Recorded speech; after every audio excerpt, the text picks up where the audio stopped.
All right, so I feel like I need to get on here to tell you guys a story. This is a story that I heard years ago at this point, but I think now is the time for this story to surface. I did get permission from the young woman whose story this is to share it. I am going to keep it a little bit vague to protect her privacy. Um, but I think there's something to be learned here, so I'm going to share. So I'm talking to this young woman a couple years ago, and she's sharing with me um, where she was at in her early 20s. She was just out of college. She just entered into a rather new relationship. It was a couple months old. And she was having some financial troubles, as most 20 somethings do, right? When they're fresh out of college, trying to find their way and their path in their careers. But she's telling me, kind of where she was at in life. And she shares with me this heartbreaking story. So one night, she decides, I'm having a hard time. I'm making dinner. You know what? I could really use some encouragement. Or connection even. And so she called her mom. She picked up the phone to call her mom, put her mom on speaker while she was chopping up some food for dinner. And, her and her mom are catching up, just little somethings, hey, what's going on in your world? What's going on in mine? And so this daughter, this young woman shares with her mother, hey, I'm really excited about this new guy I'm seeing. And I'm really concerned about money. I'm having a really hard time making ends meet, and I'm really scared. But I know that I can do it, but it's just, this is a really hard time for me. And, I'm hearing this woman tell me this story, and it's kind of progressing, and I'm thinking to myself, oh yeah, this young woman is bidding for connection with her mom. Like, she's looking for connection as a way to soothe her nervous system, as a way to make her feel more assured in her path, and maybe even encouraged on her path. So I'm like, oh yes, oh, how wonderful, a daughter reaching out to connect on this emotional level, to get her needs met, at least emotional needs, to be able to make it through this challenging time.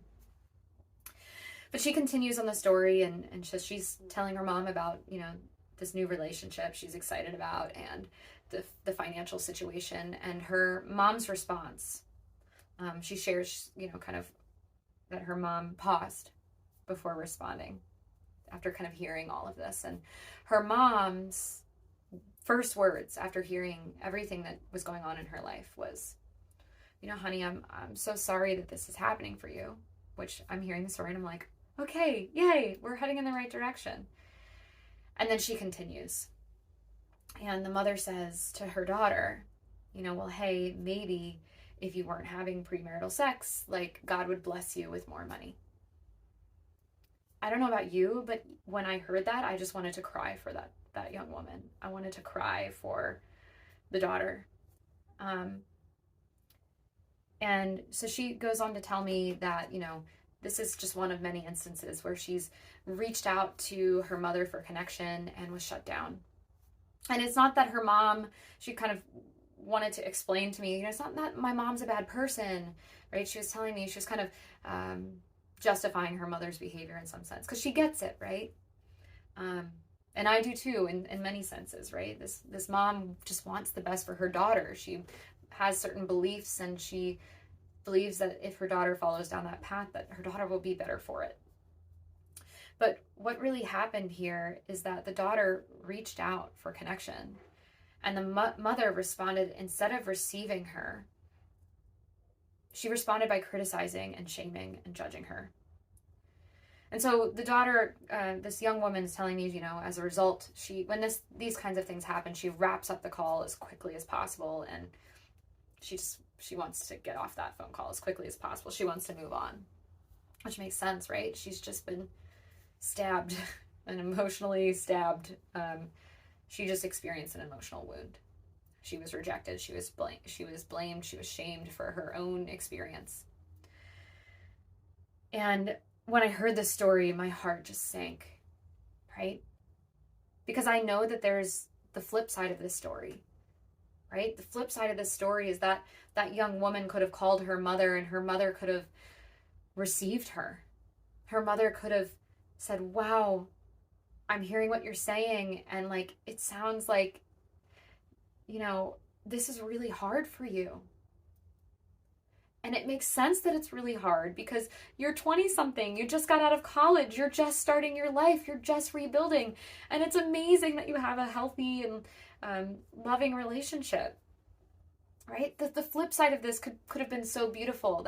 That daughter could have come off that call and felt so loved and so accepted and so encouraged and been motivated to do whatever it was that she needed to do to get to the next level.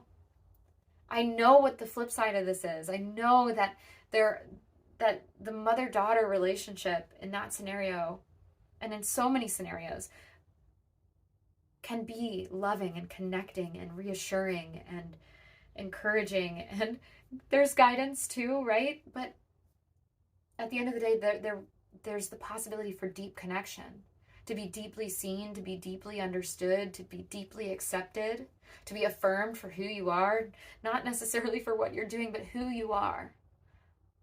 To be loved, to love and to be loved, right? That's the ultimate. And stories like this, they're so painful for me to hear, because I can feel the pain that this young woman experienced as she was sharing the story with me. And at the same time, it's also, I have such deep gratitude for the work that I'm able to do. Because when I hear stories like this, I also know that we're not hopeless, right? That there's solutions. There's actually tools that we can implement in all of our relationships, whether it's with our moms, with our dads, with our siblings, with our lovers, with our best friends, with our housemates, right? There's tools that can help us avoid these common pitfalls, right? Where someone's coming in for connection and then the other one shuts the other person down or even judges, blames, or shames, right? And this is where what I teach is just so powerful. Safe conversations. That's what it's called. It's a methodology created by Harville Hendrix and Helen LaKelly Hunt. And it's a whole new way of talking that enables people to connect beyond difference, right? This mother and this daughter had two completely different viewpoints on what it meant to move through the world in a healthy way. But with a process like this, with a tool like this, they can connect beyond difference.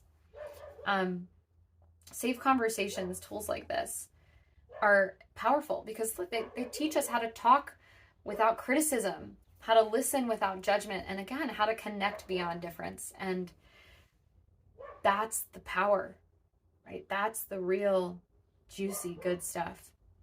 That's what connection is made of, is keeping that negativity, that judgment out, and filling the space with safety. And I guess I wanted to share this story because it's really timely for me. I've got a workshop coming up on April 22nd.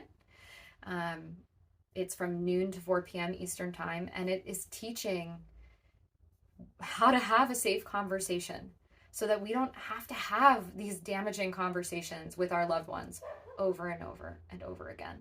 So I'd love to have you there. If this story resonated with you, I know it's resonated with me in some of my past experiences. If you're looking to create healthier relationships, if you're looking to create safety in your relationships, then you're not going to want to miss this. All right. It's called Safe Conversations. I'll be running it. I'm a certified Safe Conversations facilitator and leader. And it's April 22nd, noon to 4 p.m. Eastern. So it accommodates for you guys on the West Coast of the US. And it's a pretty good time for a lot of places. But yeah, I will drop the link to register for that. And I hope to see you guys there. Okay. Love you guys.